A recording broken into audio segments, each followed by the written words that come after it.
actually means. Sukhdev एक गरीब किसान था और एक छोटे से गांव में रहता था। वो अपने खेतों में अधिकतर अलग अलग तरह की सब्जियां उगाया करता था। इस बार उसने बैंगन की खेती करने की सोची। इस बार बैंगन की खेती क्यों? मैं अलग अलग तरह की सब्जियां उगाता हूँ।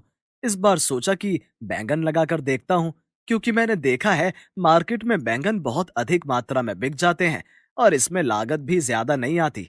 एक ही पौधे से कई बारी सब्जी उतर जाती है। हाँ हाँ, ये तो बिल्कुल सही है। बैंगन भिंडी की तरह ही एक ही पौधे से कई बारी उतर जाता है।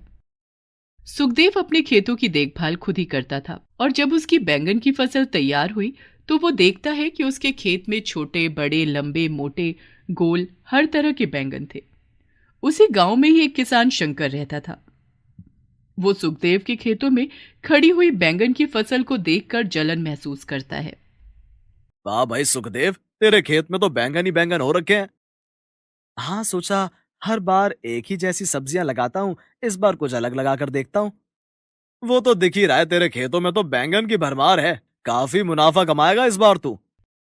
शंकर की बात सुनकर सुखदेव मुस्कुराता है और अपने खेतों में पौधों के बीच में नुलाई करना शुरू कर देता है। लेकिन शंकर मन ही मन जलता हुआ सोचता है। इसके पास भी उतना ही खेत है जितना मेरे पास है, लेकिन ये हर फसल में काफी मुनाफा कमा लेता है। पर मेरे खेतों में ऐसी फसल कभी तैयार नहीं होती। अरे देखो तो जरा बैंगन, क्या लाजवाब बैंगन लगे हैं। काश कुछ ऐसा हो जाए कि ये फसल मुझे मुनाफा देकर चली जाए। तभी उसके दिमाग में एक आइडिया आता है और वो अपने एक दोस्त जो मंडी में काम करता था उसके पास जाता है और उसे अपने दिमाग में आई हुई चालाकी के बारे में बताता है। अरे वाह शंकर, तेरे दिमाग की तो दाद देनी चाहिए। इस तरह हम दोनों को ही मुनाफा हो जाएगा। ठीक है, ऐसा कर, मैं कल सुबह जल्दी दुकान खोल लूंगा। तू उसे यहाँ पर भेज देना और फिर देख दोनों भाई कितना मुनाफा कमाते हैं। देख भाई, जो भी होगा वो आधा आधा होगा और मेरे साथ कोई भी चालाकी करने की कोशिश मत करना। अरे तू बेफिक्र रह यार शंकर, तेरा तो कहीं तक नाम भी नहीं आएगा। अगले दिन सुबह शंकर सुखदेव के पास जाता है और उसे बताता है कि वहां मंडी में एक दुकानदार खाली बैंगन लेता है, तो उसे क्यों नहीं बेच देता? तुझे उसके दाम भी अच्छे मिल जाएंगे। चलो, ये तो अच्छी बात है, वरना तो मैं एक दो ही लोगों को मंडी में जानता हूँ और वो लोग दाम भी अच्छे नहीं देते। सुखदेव अपने खेतों से ताजे ताजे सारे बैंगन तोड़ लेता है और उन्हें टोकरी में भर लेता है।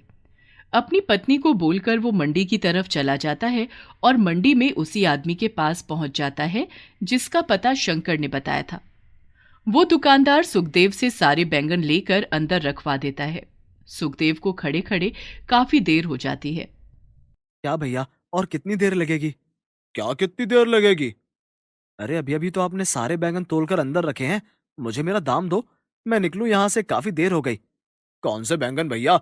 यहाँ तो तुम कब से खड़े हो? मैं तो तुम्हें खुद ही कहने वाला था कि यहाँ क्यों खड़े हो भाई, अपने घर जाओ। कोई काम धंधा नहीं है क्या तुम्हारे पास? ये तुम क्या कह रहे हो भैया? अभी अभी तो मैंने तुमसे अपने बैंगन तुलवाए हैं और पैसे देने की बारी आई तो तुम झूठ बोल रहे हो। वो दुकानदार गुस्से में दुकान से बाहर आता है और सुखदेव के साथ लड़ने लगता है कि तूने उसे झूठा कैसे कहा। देखते ही देखते वहां पर भीड़ इकट्ठा हो जाती है। तब बाकी दुकानदार सुखदेव की बात सुनने के बाद उस दुकान वाले से बोलते हैं कि अगर इसने बैंगन दिए हैं तो जरूर तुम्हारी दुकान पर होंगे। हमें तुम्हारी दुकान की तलाशी लेनी है। लेकिन जैसे ही वो लोग अंदर जाकर देखते हैं तो दुकान अंदर से खाली पड़ी थी। उस दुकान वाले ने शंकर के साथ मिलकर वहां से बैंगन कब के गायब करवा दिए थे। अपने साथ हुए इतने बड़े धोखे को सुखदेव बर्दाश्त नहीं कर पाया और चक्कर खाकर गिर गया। सब मार्केट में उसे झूठा बोलने लगे। सुखदेव को जब होश आया तो वो उदास मन से अपने घर को गया। हे भगवान, ये आपकी क्या हालत हो रखी है? सुबह के निकले हुए आप अब आ रहे हो। सब ठीक तो है ना? तुम्हारी तबीयत तो ठीक है ना? हम लुट गए, बर्बाद हो गए। उस दुकान वाले ने मेरे साथ धोखा किया, मेरे सारे बैंगन रख लिए और मुझे पैसे भी नहीं दिए। ये आप क्या कह रहे हो? आपने अंदर तलाशी क्यों नहीं ली? अंदर बैंगन नहीं थे। उस आदमी ने वहां से कब बैंगन गायब करवा दिए पता ही नहीं चला। मार्केट में सबको लग रहा था कि मैं झूठ बोल रहा हूँ। इतने भारी नुकसान को सुखदेव बर्दाश्त नहीं कर पाया और वो चारपाई से लग गया। उसकी पत्नी उसे रोज दिलासा देती लेकिन वो था कि उठ नहीं रहा था। खेतों में खड़ी हुई उसकी बाकी की फसल भी शंकर खराब कर देता है। देखो जी, इस तरह बिस्तर पर लेटे रहने से तो आप दिन पर दिन और ज्यादा बीमार हो जाओगे। उठो, अपने खेतों की तरफ चलो। हम लोग दोबारा से बैंगन की खेती करेंगे और इस वाली मंडी में बैंगन नहीं बेचेंगे। क्या करूं, मुझसे तो बिस्तर से खड़ा ही नहीं हुआ जा रहा। मैं अपने खेतों में जाने की सोचता हूँ, लेकिन फिर हिम्मत हार जाता हूँ। ये कहकर सुखदेव रोने लगता है। उसकी पत्नी उसे दिलासा देती है, लेकिन कोई हल समझ में ना आते हुए एक दिन उसकी पत्नी सुबह सुबह अपने खेतों में जाती है।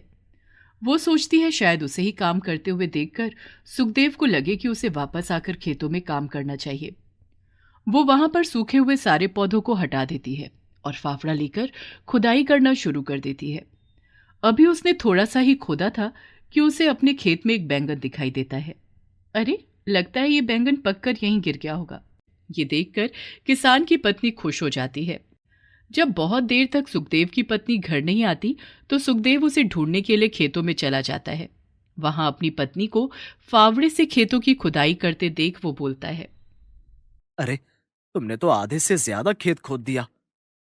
तुम्हें पता है, मुझे अपने खेतों में एक बैंगन मिला और ये देखो, वो पका हुआ बैंगन था। मैंने उसके सारे बीज निकाल लिए। अब हम इन बीजों को थोड़ी थोड़ी दूरी पर लगा देंगे तो हमारी फसल फिर से तैयार हो जाएगी। सुखदेव को थोड़ी सी खुशी होती है और फिर वो अपनी पत्नी से बोलता है कि जितना खेत तुमने खोद दिया है, हम उसी में ही इन बीजों से नई पौध लगाएंगे। सुखदेव और उसकी पत्नी उन बीजों को अपने खेतों में उगाकर उसमें पानी देकर अपने घर चले जाते हैं। अगले दिन सुबह जब सुखदेव अपने खेतों में आता है तो वो हैरान हो जाता है कि उसके खेतों में कल उगे हुए बैंगन के पौधे बड़े हो चुके हैं और उन पर छोटे छोटे बैंगनी फूल आए हुए हैं। वो भागकर घर आता है। तुम्हें पता है, हमारे खेतों में बैंगन के पौधे बड़े हो चुके हैं और उन पर फूल भी आ गए हैं। कैसी बातें कर रहे हो? कल तो बीज डाले हैं और आज पौधों में फूल भी आ गए। लगता है तुम तो पगला गए हो। नहीं नहीं, तुम चलो मेरे साथ। खेतों में देखो और वहां अपनी आंखों पर तुम यकीन नहीं कर पाओगी। सुखदेव अपनी पत्नी को लेकर खेतों में जाता है। वो भी हैरान हो जाती है कि अब उन फूलों के अंदर से छोटे छोटे बैंगन निकलने शुरू हो गए थे। ये देखकर वो दोनों बहुत खुश होते हैं। अगले दिन सुबह सुखदेव और उसकी पत्नी जब अपने खेतों में आते हैं तो उनकी हैरानी का ठिकाना ही नहीं था। खेत ताजे ताजे बैंगनों से भरा हुआ था। देखा, ये तो भगवान का चमत्कार हो गया है। ये तो जादुई बैंगन है। अब आलस छोड़ो और जल्दी से बैंगन तोड़ो और मार्केट में बेच कर आओ। दोनों पति पत्नी खुशी खुशी सारे ताजे ताजे बैंगन तोड़कर टोकरियों में भर लेते हैं और सुखदेव उन्हें मार्केट में बेचने के लिए चला जाता है। वो दुकानदार जिसने शंकर के कहने पर सुखदेव को धोखा दिया था, सुखदेव को वापस बैंगनों के साथ देखकर हैरान हो जाता है। सुखदेव बाकी के दुकानदारों को अपने बैंगन बेचकर पैसे लेकर खुशी खुशी अपने घर आ जाता है। उधर जैसे ही शंकर को ये बात पता चलती है, वो सुखदेव के खेतों में जाकर देखता है तो खेतों में बैंगन ही बैंगन थे। वो फिर से उसकी फसल खराब करने की नीयत से जैसे ही उसके खेतों की तरफ पैर करता है, उसे बहुत जोर का करंट लगता है, जिससे वो घायल होकर गिर जाता है। तभी खेतों से आवाज आती है कि खबरदार, जो अब आइंदा सुखदेव के खेतों में पैर रखा